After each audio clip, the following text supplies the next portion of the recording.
क्या लगता है सर कि बिहार में एक तरह से माना जाता है कि जातिगत राजनीति जो होती है वो विकास की राजनीति पे भारी पड़ गई, क्या कहना चाहेंगे? सहमत नहीं रहते हैं। बिहार में जाति की राजनीति नहीं है, बिहार में जाति की राजनीति करवाई गई है। जी। और जितने भी दल थे उन्होंने कुछ न कुछ जातियों को अपना मोहरा बनाकर अपना उल्लू 40 सालों तक सीधा किया है। मुझे लगता है कि हमारे उम्मीदवार सारे स्नातक वोटर्स के बहुत चहेते उम्मीदवार होंगे और मुझे पूरी आशा है कि उनका प्यार, उनका आशीर्वाद, उनकी समझ हमारे साथ आएगी। सर 4 जगहों पर उपचुनाव हुआ जिसमें जनसुराज ने काफ़ी अच्छा प्रदर्शन किया है, लेकिन कहीं एक सीट भी नहीं जीत पाई। कई सारे कारण हो सकते हैं, लेकिन इनमें से कोई भी कारण कोई एक्सक्यूज़ नहीं है। सबसे पहला कारण तो हमें लगता है कि हम लोग इस चुनाव क्षेत्र में काफ़ी देर से आए। जब तक हम आए तब तक बाकी दलों के प्रत्याशी लोग काफ़ी लोगों से मिल चुके थे और उनका वादा ले चुके थे। और मैंने देखा है कि गांव में, स्पेशली बिहार में, लोग एक बार किसी को वादा करते हैं तो वादा खिलाफ़ी करना पसंद नहीं करते हैं। दूसरी बात यह है कि हमें अपना चुनाव चिन्ह बहुत देर से मिला। एक तिरहुत में स्नातक का चुनाव होने जा रहा है जिसमें आप जनसुराज भी है, वो दमखम भर रही है, कैसा रिस्पांस लग रहा है सर? जो स्नातक हैं, जो पढ़े लिखे लोग हैं, वो सब लोग बिहार की पिछली 40 साल की अव्यवस्था से बिल्कुल ऊब गए हैं। उन्हें भी अब एक बदलाव चाहिए और वो बदलाव वो निश्चित रूप से जनसुराज में देख रहे हैं। जनता को एक अच्छा ऑल्टरनेटिव मिले, एक अच्छा विकल्प मिले तो जातिगत राजनीति कहीं भी टिक पाएगी। उसका कुछ प्रमाण आपको इस बाई इलेक्शन में भी मिला है। लोगों ने जाति के बियॉन्ड जाकर भी वोट दिए हैं। नमस्कार, बिहार टाइम्स डिजिटल में आपका स्वागत है। मैं वेद सिंह। अभी कुछ दिनों पहले ही बिहार में 4 जगहों पर उपचुनाव खत्म हुए हैं। भले ही जो रिजल्ट आई है वो एनडीए के खेमे में गई है, लेकिन जनसुराज पार्टी ने भी अपना दमखम दिखा दिया। अब अगर बात की जाए तिरहुत में स्नातक चुनाव को लेकर के, वहाँ भी अब जनसुराज जो है वहाँ भी अपना दावा पेश कर रही है। इन्हीं सब तमाम मुद्दों पर बातचीत करने के लिए अभी हमारे साथ मौजूद हैं जनसुराज के अध्यक्ष मनोज भारती जी। पहले तो सर स्वागत है आपका। धन्यवाद। आपके दर्शकों को भी मेरी शुभकामनाएं। सर 4 जगहों पर उपचुनाव हुआ जिसमें जनसुराज ने काफ़ी अच्छा प्रदर्शन किया है, लेकिन कहीं एक सीट भी नहीं जीत पाई। पहले तो वो कारण बताइएगा। कई सारे कारण हो सकते हैं, लेकिन इनमें से कोई भी कारण कोई एक्सक्यूज़ नहीं है। सबसे पहला कारण तो हमें लगता है कि हम लोग इस चुनाव क्षेत्र में काफ़ी देर से आए। जब तक हम आए तब तक बाकी दलों के प्रत्याशी लोग काफ़ी लोगों से मिल चुके थे और उनका वादा ले चुके थे। और मैंने देखा है कि गांव में, स्पेशली बिहार में, लोग एक बार किसी को वादा करते हैं तो वादा खिलाफ़ी करना पसंद नहीं करते हैं। दूसरी बात यह है कि हमें अपना चुनाव चिन्ह बहुत देर से मिला। 1 नवंबर को चुनाव चिन्ह मिला और 11 नवंबर को ये कैंपेनिंग ख़त्म हुई। उस बीच में दिवाली भी आई, छठ भी आया, तो इफ़ेक्टिवली 7-8 दिन हमें कैंपेनिंग को मिला। ये भी पीरियड था, ये भी एक कारण था जिसमें कि स्पेशली गांव में बहुत लोग हमारे सिंबल से रिलेट नहीं कर पाए।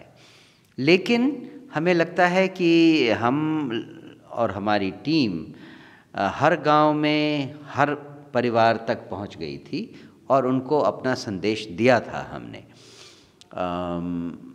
70,000 लोगों ने हमको केवल 7-8 दिन की इफ़ेक्टिव कैंपेनिंग पे पहचाना, बस्ते को वोट दिया।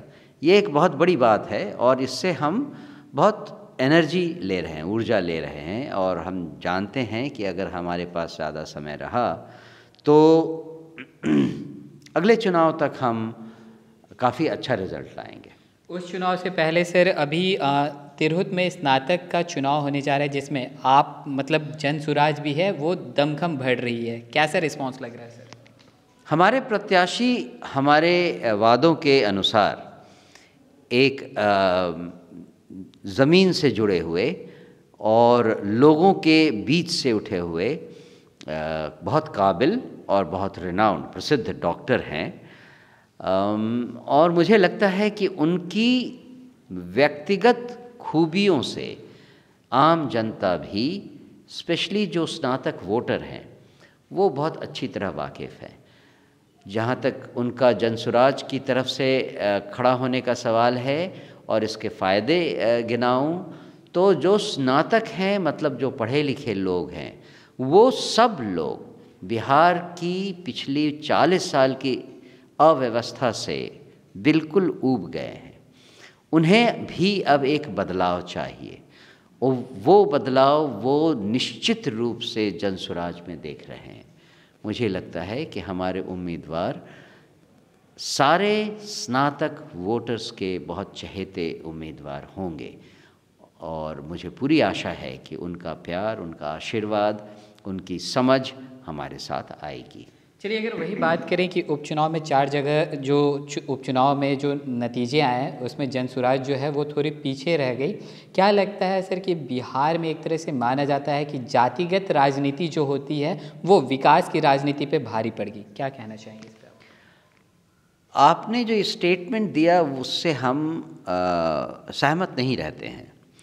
बिहार में जाति की राजनीति नहीं है, बिहार में जाति की राजनीति करवाई गई है जी। और जितने भी दल थे उन्होंने कुछ न कुछ जातियों को अपना मोहरा बनाकर अपना उल्लू 40 सालों तक सीधा किया है, और अनफॉर्चुनेटली जनता के पास कोई और विकल्प नहीं था, तो उनके पास कोई चारा नहीं था सिवाय इसके कि वो इन एस्टैब्लिश्ड पार्टियों की लाइन पर चलें और जाने अनजाने उस नोशन को बढ़ावा दें कि बिहार में जातिगत राजनीति होती है। हमें नहीं लगता है कि अगर बिहार की जनता को एक अच्छा ऑल्टरनेटिव मिले, एक अच्छा विकल्प मिले, तो जातिगत राजनीति कहीं भी टिक पाएगी। उसका कुछ प्रमाण आपको इस बाई इलेक्शन में भी मिला है। लोगों ने जाति के बियॉन्ड जाकर भी वोट दिए हैं। चलिए, चलते चलते एक आखिरी सवाल रहेगा। अगर बात करें तिरहुत स्नातक चुनाव को लेकर के, तो अगर लड़ाई देखा जाए तो जनसुराज वर्सेस जदयू चल रही है, जिसको लेकर के आज हमने जब जदयू के एमएलसी नीरज कुमार जी से पूछा तो उन्होंने कहा कि जनता ने फैसला बता दिया है, उन्होंने जनसुराज का तंबू कबाड़ के फेंक दिया है, उपचुनाव में ही नतीजा पता चल गया। तो यहाँ कुछ सुपरा साफ रहेगा एमएलसी वाले चुनाव में भी, क्या कहेंगे? मेरे ख्याल से ऐसा कहने वाले लोग वो सपनों की दुनिया में जी रहे हैं। एक चुनाव के रिज़ल्ट से दूसरा चुनाव निर्धारित नहीं होता है। दोनों अलग अलग तरह की चीज़ें हैं, दोनों में अलग अलग तरह के वोटर्स हैं, दोनों में अलग अलग तरह की पर्सनालिटीज़ हैं। तो मुझे लगता है कि इस बार एमएलसी के चुनाव में तिरहुत क्षेत्र में डॉक्टर विनायक गौतम से बेहतर कोई भी विकल्प जनता के पास नहीं है, और मुझे अच्छी तरह मालूम है कि जनता उन्हें पसंद करेगी। चलते चलते एक आखिरी सवाल रह गई थी कि मुस्लिम समाज को एकत्र करने, मतलब एक तरफ देखा जाए तो राजद जो है वो एमवाई समीकरण की पार्टी मानी जाती थी, लेकिन जब से जनसुराज आई है तो मुस्लिम समाज का जो वोट बैंक है वो कहीं ना कहीं जनसुराज की तरफ शिफ्ट होते दिख रहा है। क्या कुछ असर दिखेगा सर स्नातक वाले चुनाव में? मुझे लगता है कि लोग चाहे जो भी कहें, बिहार में जो मुस्लिम कम्युनिटी है, हमारे मुस्लिम भाई बहन जो हैं, वो अब समझ गए हैं कि अगर उनका भविष्य कहीं है तो वो केवल जनसुराज के साथ है। उनको बाकी दलों ने इतने एटलीस्ट 2 या 3 जनरेशन्स से केवल ठगा है, और मुझे नहीं लगता है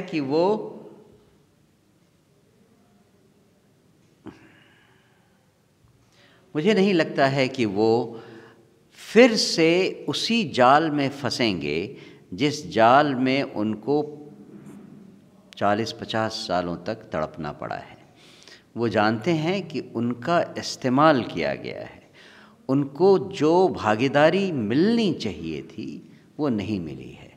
जनसुराज ने मुस्लिम कम्युनिटी को एक सेपरेट वर्ग की तरह देखा है, अपने 5 सामाजिक वर्गों में मुस्लिम कम्युनिटी को उनकी जनसंख्या के आधार पर एक सेपरेट वर्ग की तरह देखा है और ये वादा किया है कि उनको अपने पॉपुलेशन के परसेंटेज के हिसाब से भागीदारी दी जाएगी।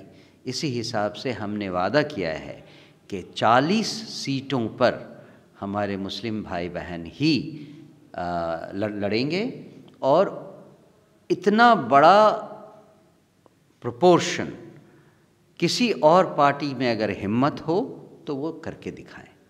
चलिए, बहुत बहुत धन्यवाद। तो जैसे कि आप सुन रहे थे, हमारे साथ मौजूद थे जन स्वराज पार्टी के अध्यक्ष मनोज भारती जी। इनका साफ तौर पर कहना था कि तिरहुत में जो चुनाव होने जा रहा है उसमें जो इनके कैंडिडेट है डॉक्टर विनायक गौतम, उनके हित में वहाँ पे रिज़ल्ट जो है वो आने वाला है। और तो और इन्होंने बताया कि बीते उपचुनाव में जो परिस्थिति बनी उसको लेकर की भी क्या कुछ कह रहे थे मनोज भारती जी। तो चलिए, और भी ऐसे तमाम खबरों का सिलसिला इसी प्रकार बना रहेगा बिहार टाइम्स डिजिटल पे। अपनी प्रतिक्रिया को हमारे कमेंट बॉक्स में ज़रूर साझा करें। धन्यवाद।